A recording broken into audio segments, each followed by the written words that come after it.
Okie dokie. Hi, everybody. Welcome to the Kat Timpf Show. My guest today is Dan St. Germain, comic.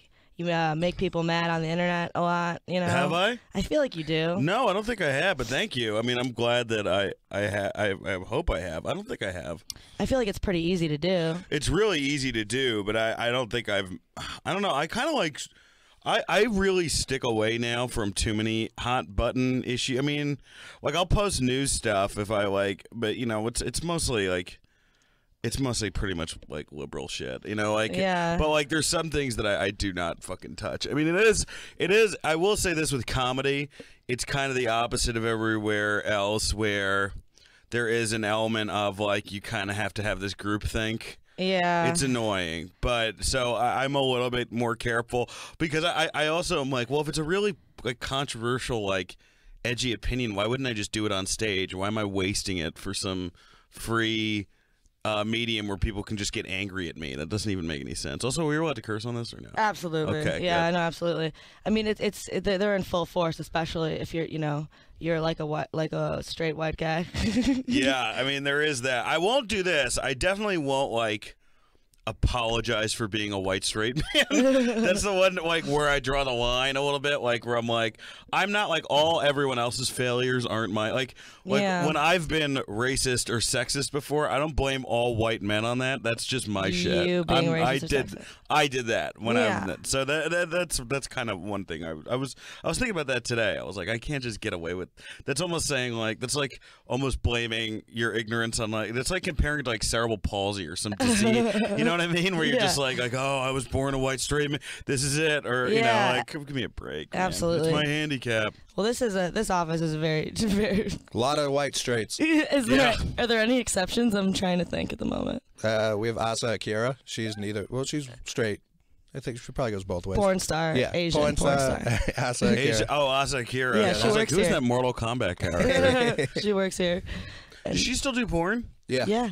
Yeah, she looks. I've clearly watched her shit, Yeah. but she looks pretty good for like been doing porn that long. Like a lot of girls, like once they hit that 5-year mark, I mean, it's like fucking boxers. You know what I mean? Like you're just like, Jesus, what the fuck happened? I used to live in D.C. and I was on like the morning radio show, like what rock station, and they brought in this other girl for a spot who was a. This is what they called her, a porn star from Baltimore. Oh, Jesus Christ. You're not a star, dude. You're just like letting guys videotape you fucking. Yeah. If it's a webcam and it's in your parents' house, you're not a star. And she had already, I mean, she'd been flown out for a couple things, and she's like, well, now they've got me doing like DP with black guys. And like, so you're already like all the way up in the, you know, you have to, people get like, I guess how it works is like you do a couple movies and then they get sick of you and you got to do nastier and nastier shit. Yeah, of course. Because the whole like I'm the like that's like that Belle Knox girl or whoever the Duke, or was it Duke or it was Duke, that chick. Where in the beginning it was just like so cool she was doing it, and then by the fourth it's like, yeah, you gotta be in a bukkake. We're sick of this shit already. We have a million girls that look like you. Yeah, she already looked kind of rough. Yeah, that one video though, that one's tough because in the beginning we're like, okay, I'm just gonna jerk off to like a girl who's never done porn before. This is awesome. But then like right in the beginning she like talks about cutting herself. And you're like, oof, I didn't need to fucking see this part of it. Like I don't want to see how the the fucking sausage is made, and then it's a person, and you're like, ugh, all right, I don't want to. Let's turn this off. You're a human being. Yeah, I don't know about all that. Right. Yeah, it's like watching it's like always watching the porn stars eat craft service before they fuck or so. You know, you just don't need it. You don't need it. No. But there's a bunch. It's a bunch of dudes, me, her, and then like a bunch of rum in this office. Ton of rum. It's sounds like a lot of lawsuits.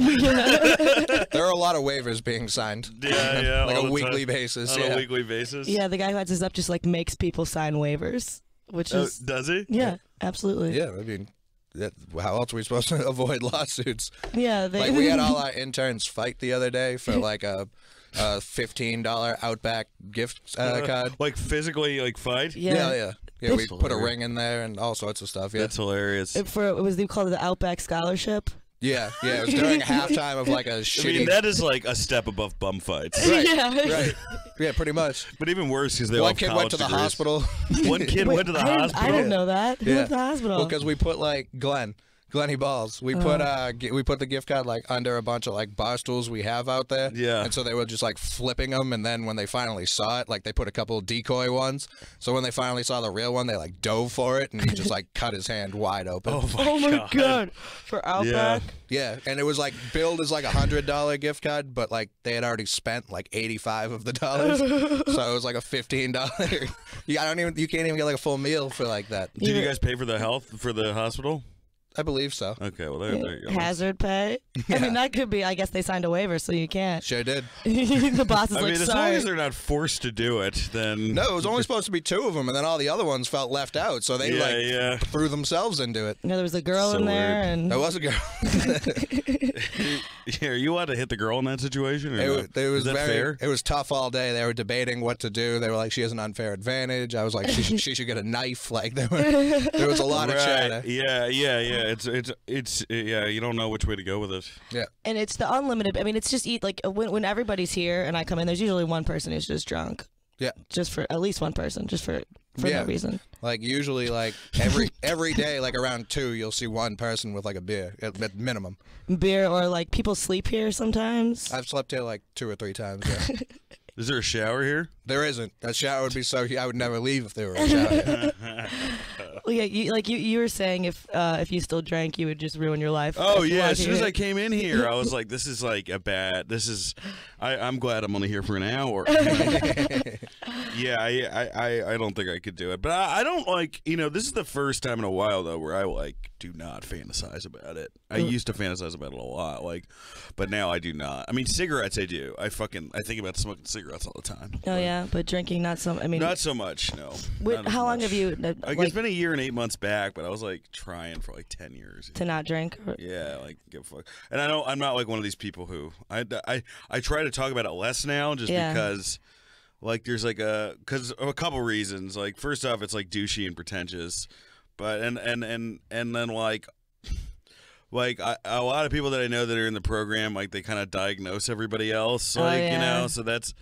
I'm not one of those like if you were able to get fucked up and like have a fun time and go to work, then like all power to you if you're not hurting anybody else. You know?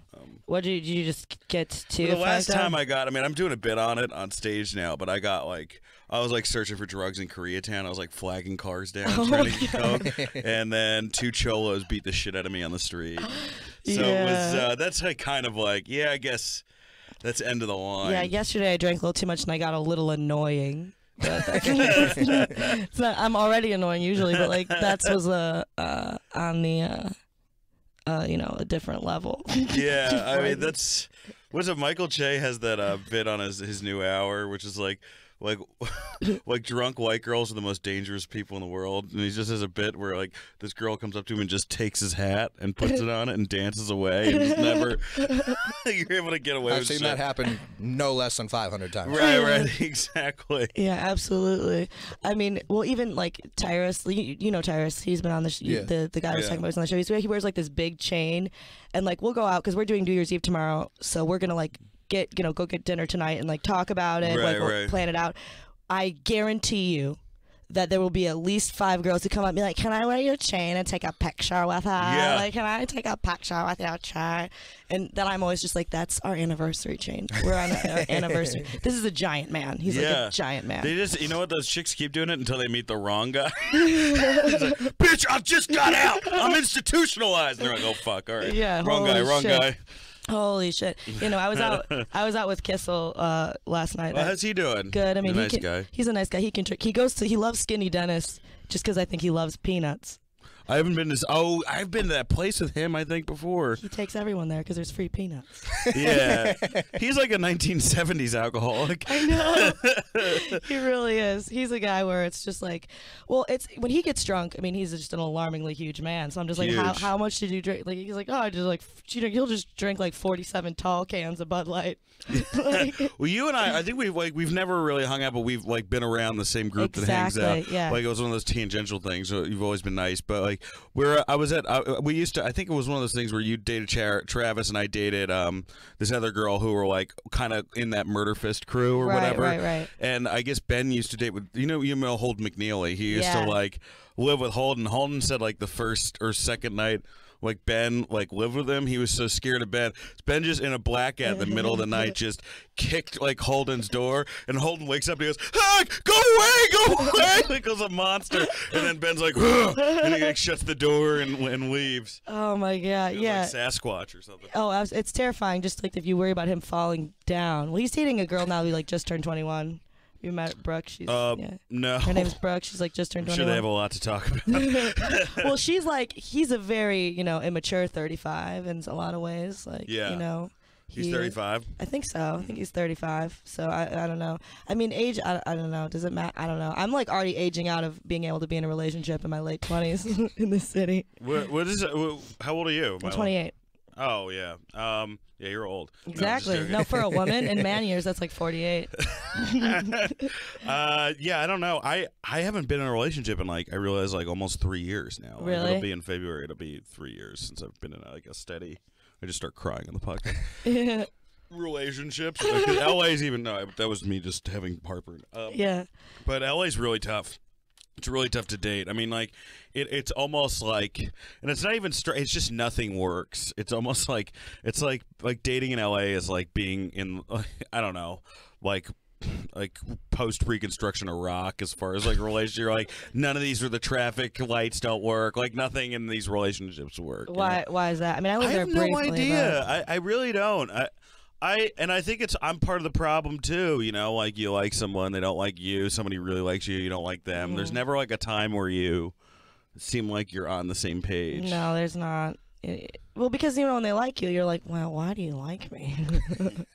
Yeah, which is why we got into this business. Like, what am I missing?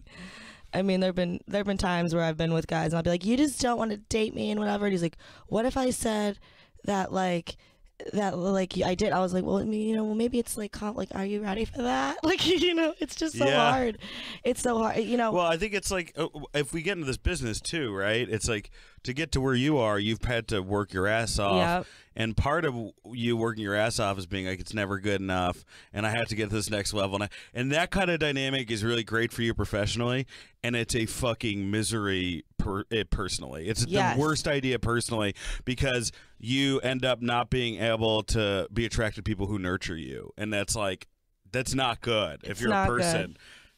That's really not good. It's not, and it is kind of an issue. It is an issue. I don't know. And people think of it, it's like, it's just my job, but people think of it as like, oh, well, you're hanging out with these people all the time, these people, and right. It's weird, and I don't know. And it's like, we literally just like seek attention for a living. Yeah. That's pretty much what it is.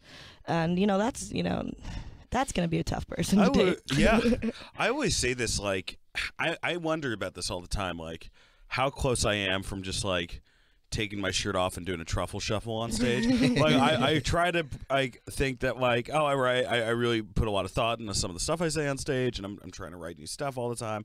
But like, truth is, like, if I kept writing stuff and then that I liked and it didn't work and I bombed like 10 nights in a row, and I knew that taking my shirt off and like jiggling my fat and my tits was going to get an applause break, I would do it because that's how sick I need that that jolt. Absolutely. I have. I mean, I don't really do stand up too much anymore. I do it every now and then. I just took my pieces of my, like, I'm not wearing right now, but I have like clip and weave that I wear on TV. Right. I just started taking the weave out and spinning it around, and because it kills. You're just like, yeah, and then if you watched yourself do it, you'd be like, ugh. I know. It kill there's no that's not art, that's not writing, that's not jokes. Sure isn't. But people are like, wow.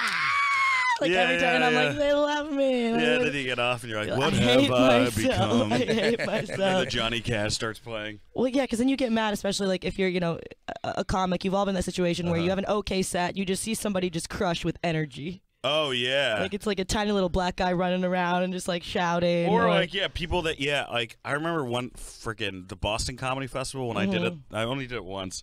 and this guy got up. His name was I think his name was Short Bus. He was in a wheelchair. Oh my God. And he just did the Night at the Roxbury theme, and he just like bumped his head. People went ape shit for that dude.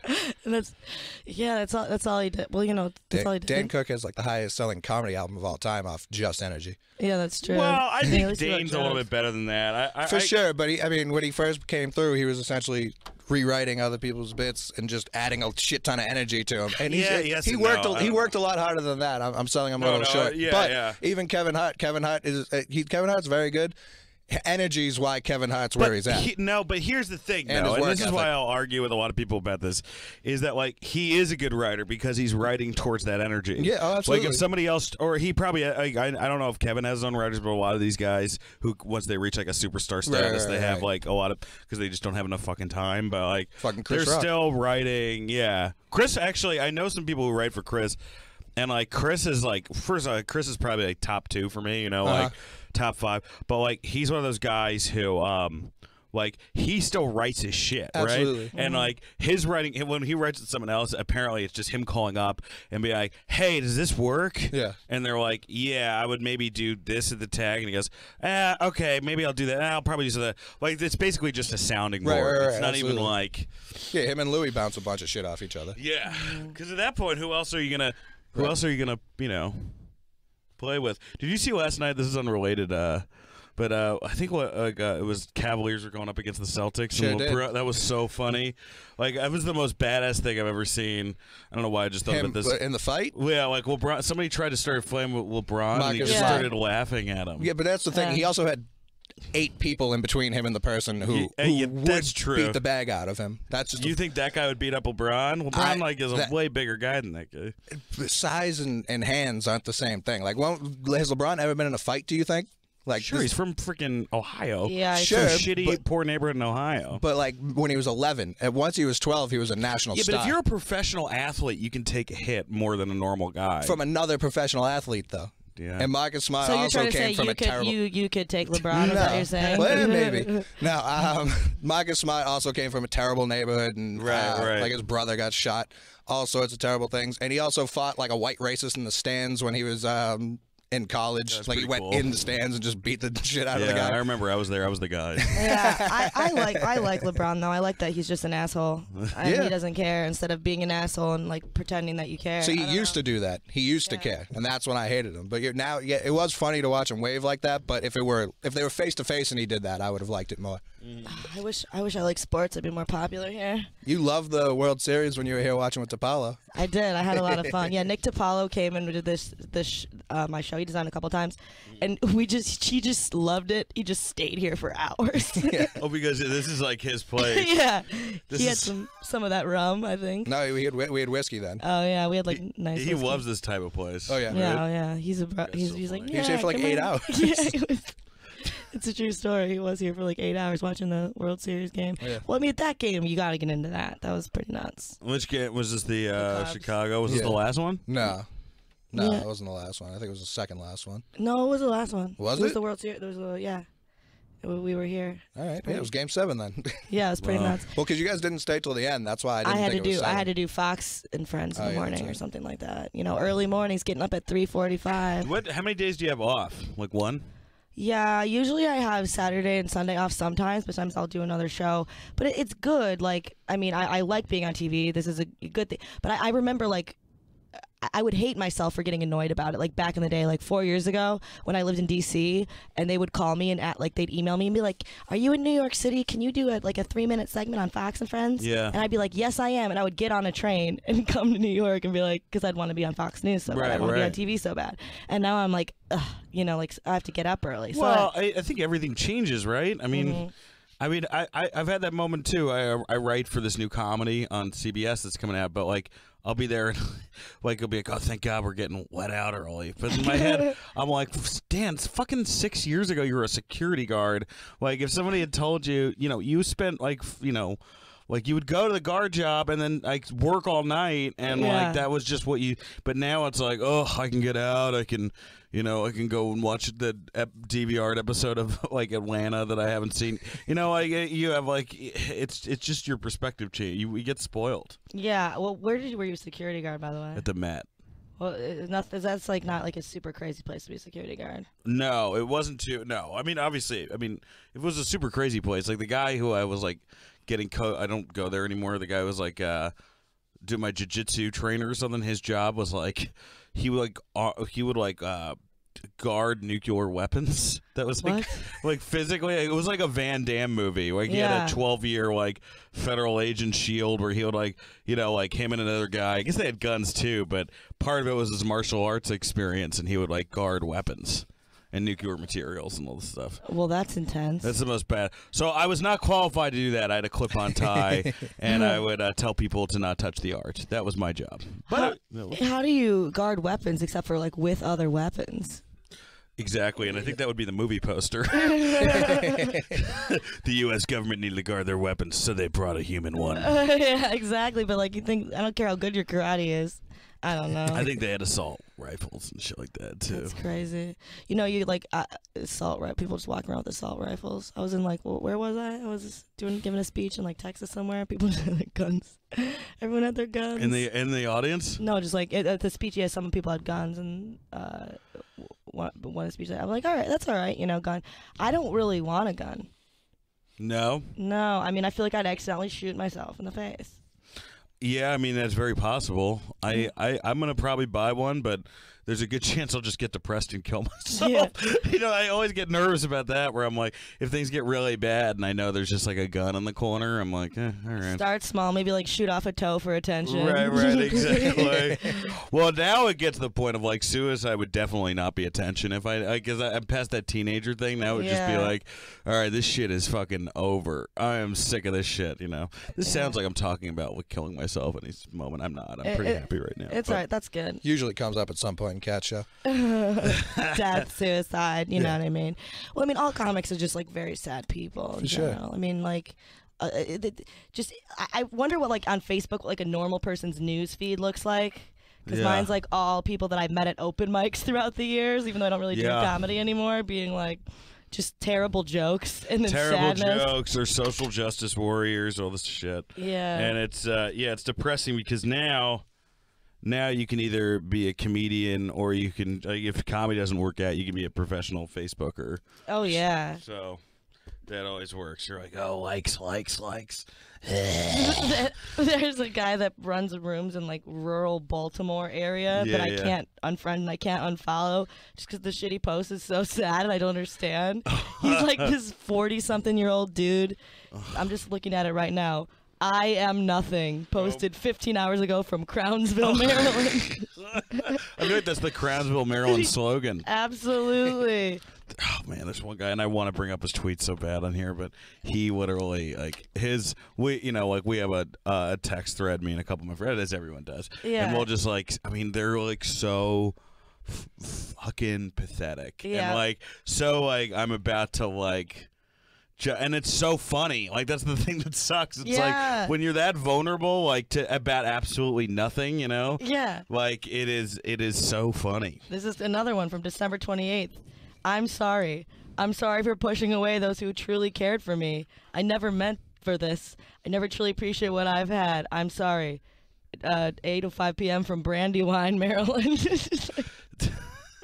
And then you'll see him at the comedy shows after he posts. Like, this is like back when I, did comedy in DC and Maryland, and you're just like, hey. And he's like, hi. He's just normal. Yeah. I don't understand. Well, that's the thing, too, is then they do, like, I've had people do that where they'll, like, post about, like, oh, I want to quit drinking. I want to do this. It's gotten out of control. And then you'll see him a week later with, like, a beer at a bar, and you're like, dude, you can't post that shit if, like, this was just, like, or at least take it down or something. I mean, this is crazy. It just looks terrible. I mean, there are people, like, that I still am friends with from high school, like, one who's, like, a stripper and a drug addict who, like, her posts are just unbelievable. Like, she just posts about all it. She posted one thing calling another girl out, being like, you said that you're a drug addict, but I did heroin every day. I do way more drugs than you do. And if I see you, I'm going to punch your teeth down your throat for saying you're a drug. Like, what the? Like, I'm way more dependent than you are on drugs. Fuck you. Like, I don't know. Like, I respect that. I guess, but like at this point, you're like ISIS has some points. You know what I mean? You read that shit. Yeah. And she's like, I'm a stripper. It's like not that there's anything wrong with being a stripper, but it's just a special kind of person to be a stripper and be like, this is so dope. It's like I'm making money. That I'm a stripper at Detroit, Michigan, at the Coliseum. Like. Yeah, that's where she's a stripper. I wrote for Nikki Glazer's show, and we did one thing where we did 24 hours at a strip club. What? And it's this 24-hour strip club in Vegas. I forget what it's called right now. It's not Spearmint Rhino. It's the other big one. Disco Inferno is the guy this wrestler. He's like the host there. Yeah. But we went upstairs. And like we interviewed the guy who runs the club is like, hey, interview some of the girls. They'll tell you how great it is here. And then the girls like halfway through are like basically almost crying, being like, and then once you get old enough, they stop giving you money. And you see the guy like in the back like with his head in his hands, like he's like, this is a terrible idea because they're all fucked up and they're like, and then I'm gonna get engaged, and it's like all this like shit you never want to hear from like. Oh my God! Just so like at first it was all like, yeah, it's cool, and then they just had meltdowns halfway through. Strippers are crazy, man. I've gotten like a lap dance from a girl where like while she's like rubbing my cock, she's saying like, if my boyfriend cheats on me, I'll fucking kill him. And you're like, you live in a house of fucking horrors. Your house, like the amount of contradictions that are here. Oh, why would you? And like with her hand too, not even like giving me a lap dance, and just like, I'll fucking kill him. I'll kill him. Like your hand is on my dick right now as you say this shit. What do you do in that situation? You go what you Come. Sure. Yeah, that's pretty. No, I think like you basically get real quiet and polite. That's when I get scared. I get real polite and real quiet. It's pretty. I mean, I don't know. Like I hosted a comedy show at a strip club one time, also in Baltimore. Man, that was a sad place to be. It was a really sad place to be. You know what I mean? I was up there with my like American Eagle blouse and jeans on, me like, and everyone's like naked. I was like, why am I doing this?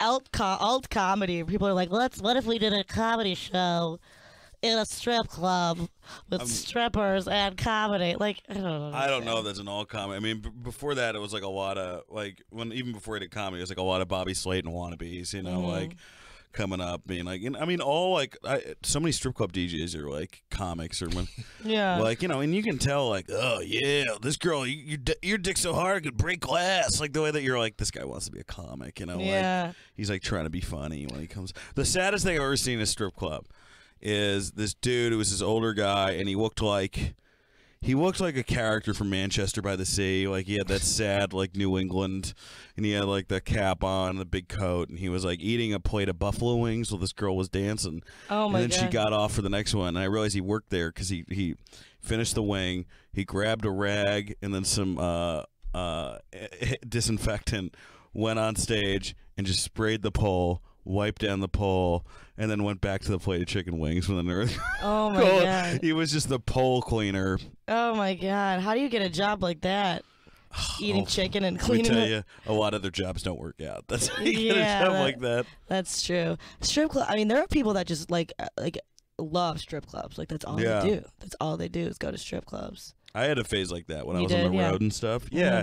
You get lonely as shit on the road, and like you also like, especially if you don't fucking drink or whatever, like it's like, do I really want to talk to like a bunch of drunk people, or like, so it's like, I'll just go with like the comic who is opening for me and get a lap dance, and it's always stupid. Something to do. Yeah. I mean, like you probably do a lot of like going to get lunches.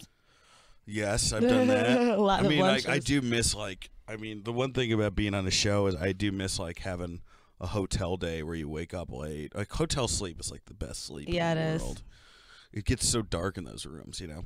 And then like you know, you wake up and you go downstairs and they have like a sauna. That's great. I miss that shit, you know. Yeah. I don't know. And what do you like, you hotel guy, Coley?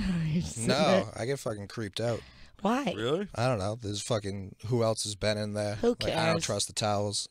the towels are like everyone's always like, oh, there's cum all over the bed. Like probably not. No, there is. No, there is. No, it's like they clean the fuck out of those. Like I feel like they're a little lax on the towel. No, cleaning. I mean we did so that we're not safe. Sometimes they don't clean the bedspreads. Yeah, there's cum everywhere. That's the first thing you do when you get to a hotel room. You cum all over the bed. But in New York, you're living inside a germ. You know? Yeah, exactly. Like everything here. I mean, like look at this place. You know what I mean? This place looks like where Brie Larson was in Room. You know, like it's this is zero cum in this office. No, really? It's the only rule. Not by the time I leave. Yeah.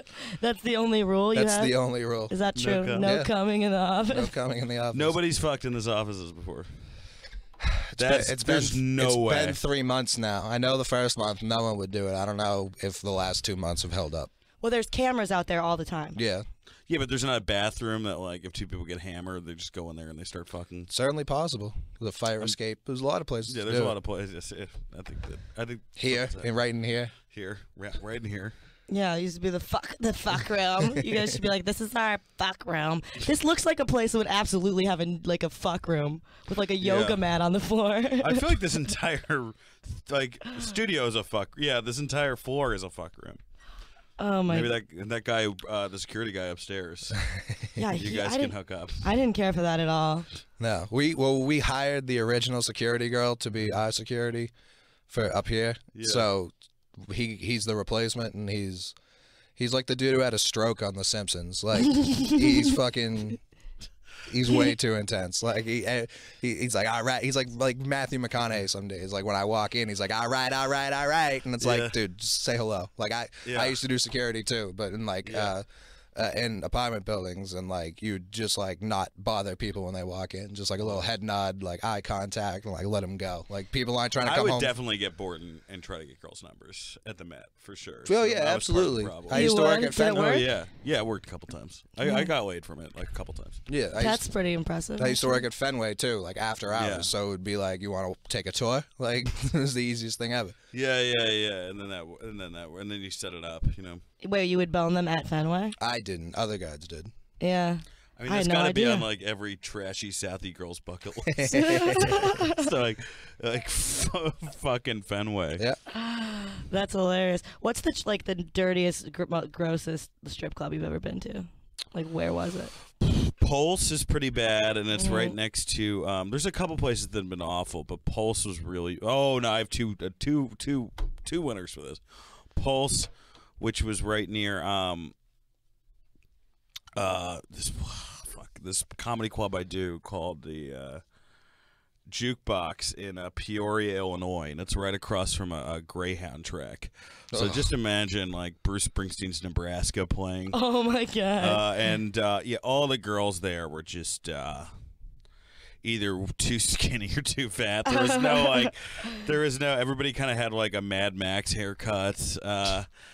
And that was pretty. That was pretty gross. I think it was gross because like a girl that I definitely know like.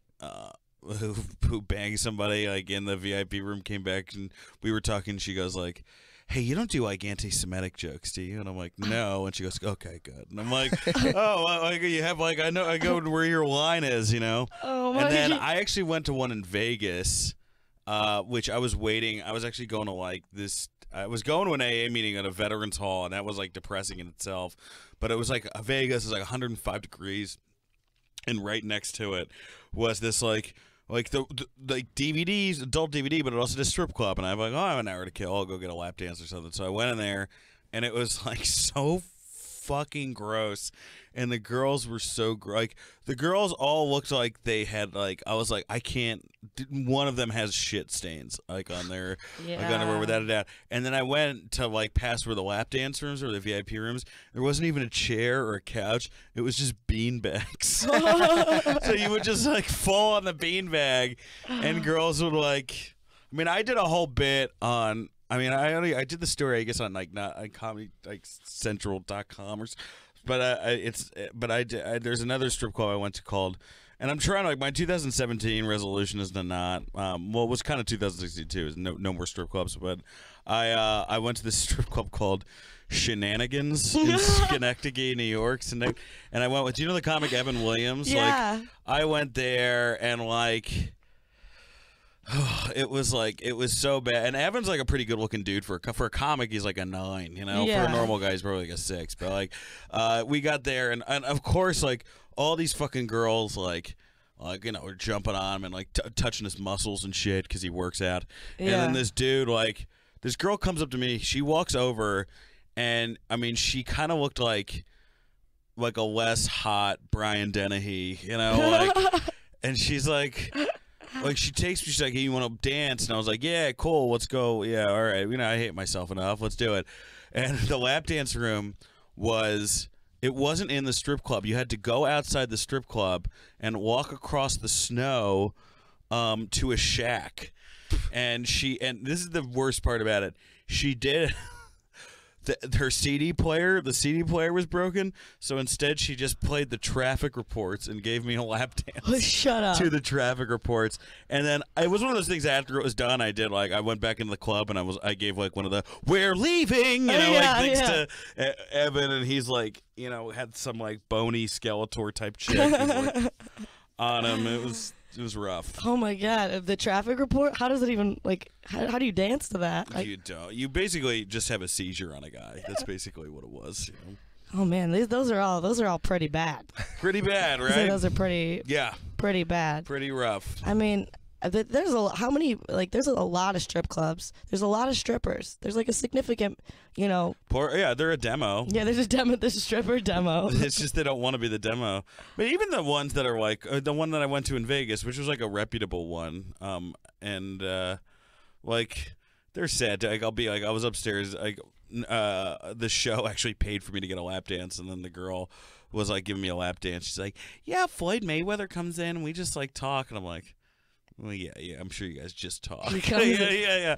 Like everyone there is like kind of like living a lie. He comes in because he just like I'm his favorite person to just like talk to. Yeah, exactly. Talk about. Floyd Mayweather's like illiterate. Like he's not walking in there like discussing the topics of the day. That's my #1 news source. I go to the strip club and talk to Floyd Mayweather. Talk to my, you know, Vegas. I don't love Vegas. I hate Vegas. Like it's like a bathroom selfie of a city. You know what I mean? Yeah, it's really. You gotta get all dressed up. I've never heard anyone say they like Vegas. Now that I think about it, like people keep going there. No one likes. I know people who like Vegas. Really? It's crazy to me. It's so crazy to me. Because people who, like, the oldest people are the saddest people because they're like, this is the only way I can get adrenaline. I'm like the least creative person in the world. So just watching my money fucking disappear. Yeah, absolutely. I mean, people love your bachelorette party in Vegas. We're going to go to Vegas. We're going to go to Vegas. And it's just like, oh, God. I went there for 5 days once, and that was too long. I don't know how I don't know if I was going to make it out alive. But even worse is, of course, Atlantic City is like the saddest place. I also think, like, if you're really into bachelorette or bachelor parties, like, shouldn't you not be getting married? I know. Like, there's part of me that's like, well, hopefully you guys have an understanding of how much you can hang out with your friends when you're married. Yeah. And it's like, what, so, like, you both can, like, fuck strippers or something, like, for your last night, or, like, I don't know. I don't understand what the whole draw and you get like really hammered. It just seems drinks so, out of dick straws. Right. It's so stupid. Yeah. Like if isn't part of like you wanting to get married not having to deal with that shit anymore? It's because you're at a point in your life where. Yes, I thought so. I don't know. I'm saying this is a person who's been single for 3 years. Right. But I think it's maybe like the fun friend, the last single friend who's like, I'm going to throw you a bachelorette party, bro. And we're going to like, I had a guy that I was dating went to, this was years ago, like in college, the guy I was dating, he went to his buddy's bachelorette party. Yeah. Somebody got stripped, like a stripper, but she was just like sitting there putting things in her vagina, like around, like he was like texting me. He's like, "This is the weirdest shit. This is not fun." Like she just put like she was like put a candle in her. She had like this back box of stuff, and she was just putting it in her vagina. And it's like, oh my god, what this is like, you know, before I get married, I want to just have, you know, I will get married. I will marry you, but first I need to go to a hotel with a bunch of my friends. We all sit there and watch a strange lady put a bunch of weird shit in her pussy. It's so weird. It's not hot. No. Jay Okerson, have you ever had him on the show? Yeah, not on the show, but I know. Oh yeah, he's great. But you should have him on the show because he used to be a strip club bouncer and security guard, and he would like deal with all that shit. I mean, the stuff that he saw was like gross. Unbelievable. Yeah, he had one story in this podcast I used to do called My Dumb Friends with Sean Donnelly. But he had one story where he like, I guess he fell for like one of the strippers, and like the next day he brought like, she had like a shitty night. I guess like the guys were like being pigs or whatever, and then like the next night he like showed up to her door with flowers and like being, I just think that because she would buy herself flowers every night to make herself feel better about herself. Shut up. So he's like, I think that someone else should buy flowers for you. And she goes, thanks. And she just like grabs it and slams it, like totally oblivious to this like gesture that he was making, you know? Oh my God. I don't know why you would, I think buying yourself flowers to make yourself feel better doesn't make sense. Because that would make you feel worse, you'd think. Yeah, I would think so. I remember I remember when I was coked up in San Diego, I thought, because I wanted to get beer at 6 in the morning and I was so fucked up, that I was like, all right, well, if they see me buying like a bouquet of flowers with the beer, then they won't think I'm a weirdo. They'll think like I'm a businessman going home to his family. So I bought a bouquet of flowers and then like a case of beer. And Tim Dillon, this comic in New York, was opening for me. Yeah, that guy's a fucking maniac. Yep. But he saw me all coked up. He got like dressed because he thought he was going to take me to the hospital. But then he finally went to bed. But then he said he woke up the next day and I had this crate of beer on the hotel bed and I had a bouquet of flowers against my chest, like I was a body at a funeral. I was going to say, you look like a corpse. Yeah. He was like, oh my God, because he was nervous I was going to die all night. And then he woke up and he's like, holy shit, he's dead. He's fucking dead. And he created his own funeral right there. Oh my God, he just held the flowers. Yeah. You know what? Like, but you know what I was thinking too? I was like, this is like 2017. Maybe, like, I've done all that shit now. Like, I've had crazy sex. I've gotten fucked up. I've got like the most like rock star thing for me, and none of it. I mean, I shouldn't say there's nothing rock star. I wasn't on a private jet like fucking Victoria's Secret models. Right. I was, at best, I was, woman's wear Sears catalog models. Yeah. But like. It would be more badass for me at this point to give up carbs, that would be a different experience for me right now. That's why I'm starting to get into all this like meditation shit and health shit where I'm like, this is different now. This is like a way for me to like, this is like a new type of high rather than the old. Like, I know what it's like to like take painkillers to come down from amphetamine. I don't know what it's like to only eat a salad for a month, like every day. I think I'd probably feel a lot better. Yeah, I hear that. I hear that above. I don't eat healthy food at all. I just don't eat that often. I'm just kidding. hey, listen, teen girls at home, listen to us and follow that advice, okay? Just don't eat. Just stop eating. No, I eat like one disgusting meal a day, and I just, I feel terrible. But carbs, I mean, what else do you eat? What do you eat? Just like chicken breast and broccoli? I think that's all you do. Yeah. That's it. You just buy a lot of that shit. Bodybuilders, like, you have any bodybuilder friends on the internet, like Facebook, that post their little meal Evan's prep? The closest to it, but he eats whatever the fuck he wants. Yeah. But as far as like those guys have miserable fucking lives. That's the only problem. Yeah, I think they do. Like you can't, I mean, it's your whole life is the gym. I don't go to the gym. The gym is scary. People watch you, and like I'm never doing whatever I'm supposed to be doing correctly. Like I'm in bad shape. Like I'm a small person, but I'm in terrible shape. I will get winded. I don't know. Like go into the gym. I don't like it. Do you go to the gym, Cole? You a gym guy? I did because I got blood clots 2 years ago. From sitting too much? Security. Just sitting. Jesus Christ. Yeah. Yeah, I found out I was like pre-diabetic, which I don't even know what that means. But they're like every time I go to the doctor, I'm like, I gave up fucking booze, I gave up drugs, I gave up cigarettes, like, and they're like, all right, well, you're gonna have to give up like some of this fatty. And I'm like, is the next time I go to the doctor gonna be like, hey, we got to get you off smiling, like, or enjoying any moment in your fucking life, When you were getting fucked up, were you honest with the doctor about how much you were drinking? I never tell. Nobody tells the doctor that, right? No, I always tell him. You tell him when the doctor says, Chloe, how many drinks a week do you have? What do you say? I mean, the last time I saw my doctor, I wasn't drinking at all, but I was smoking a lot, and they were like, you got to relax.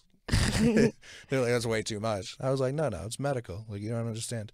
And I would go into this whole spiel. Still carcinogens. Right, yeah, no, he was like, can you just take, because I was smoking blunts, so he was like, can you just switch to papers for me? I was like, no problem, doc. Wait, why is that better? Because it's not tobacco. Yeah, it's no tobacco. I mean, now it's like there's no excuse. You can just get liquid weed or whatever, right? I mean, you can just eat it. And that's like, and this way you're not fucking your. But the only problem with that, you have to know the dosage, or else you feel like you're on mushrooms. Yeah. If you don't titrate, you're gonna end up in the fucking hospital with a panic attack. Oh, Jesus Christ. Absolutely. I mean, that's like Joey. You know Joey Diaz? Yeah. He fucking. I don't understand how that guy's alive. Like, he eats fucking edibles from the morning, second he wakes up till he goes to bed. Right. I guess he built up a tolerance. Yeah. I mean, I knew a girl. I met this girl. You know, she's a really, really, really nice girl. And she she was telling me she was like microdosing every day for like 3 months mushrooms. So you just get up, you have like a little bit of psychedelic mushroom every day. And I'm like, first off, that's fucking insane. Like, even before we start, like, let's just say you're casually using a hallucinogen. That's not a Michelob Light. Yeah. You know? And then, doesn't that defeat the whole point of mushrooms? Yeah. If you're just, like, the whole point is like going on a trip. Like, this is, your whole life is just kind of like a shitty trip. Yeah, just slowly poisoning yourself every day. Taking it's bad shit every day instead of. I mean.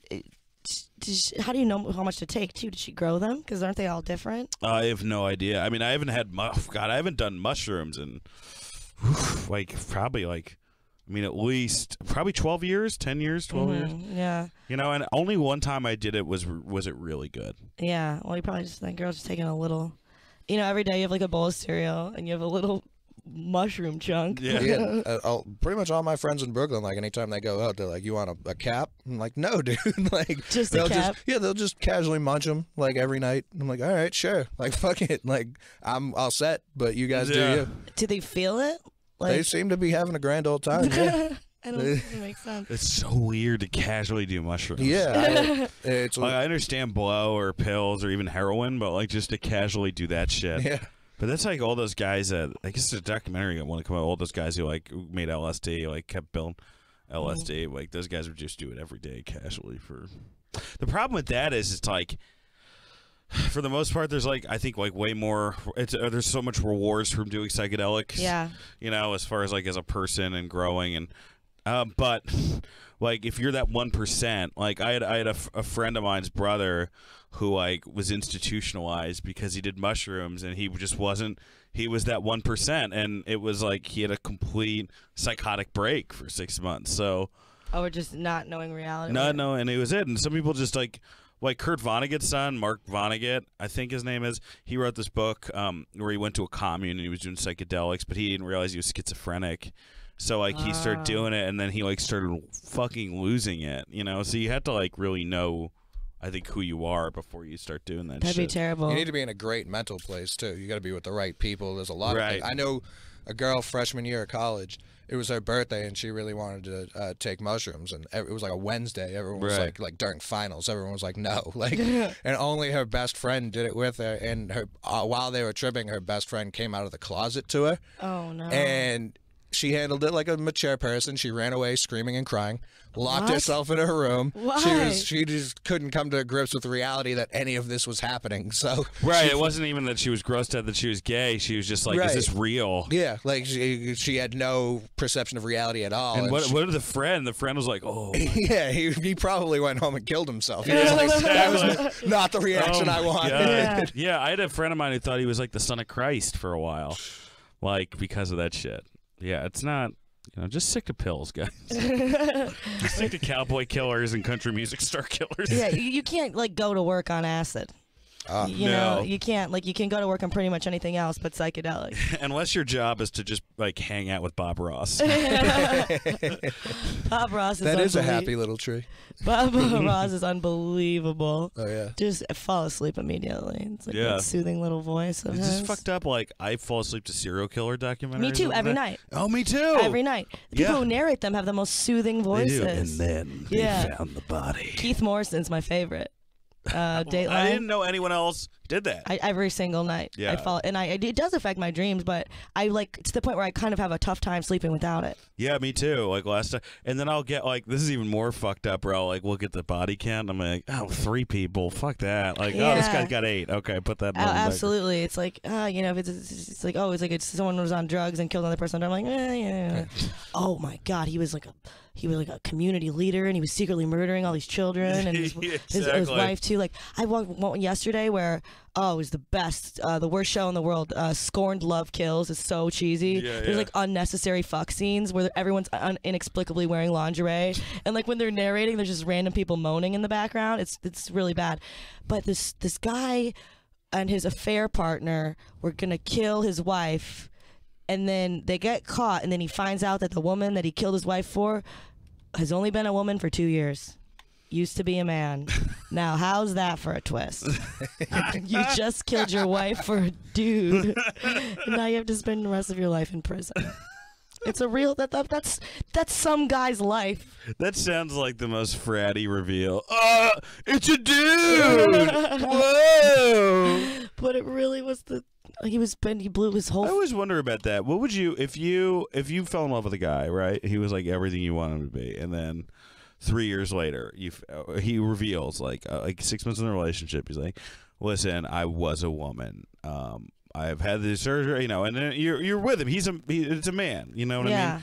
Would you still stay with him? You think, or no? Or would that be weird? I think it would be weird that they don't tell you, but then I would understand why they wouldn't. Yes, yeah, but then I would understand. I guess I would understand why they wouldn't either.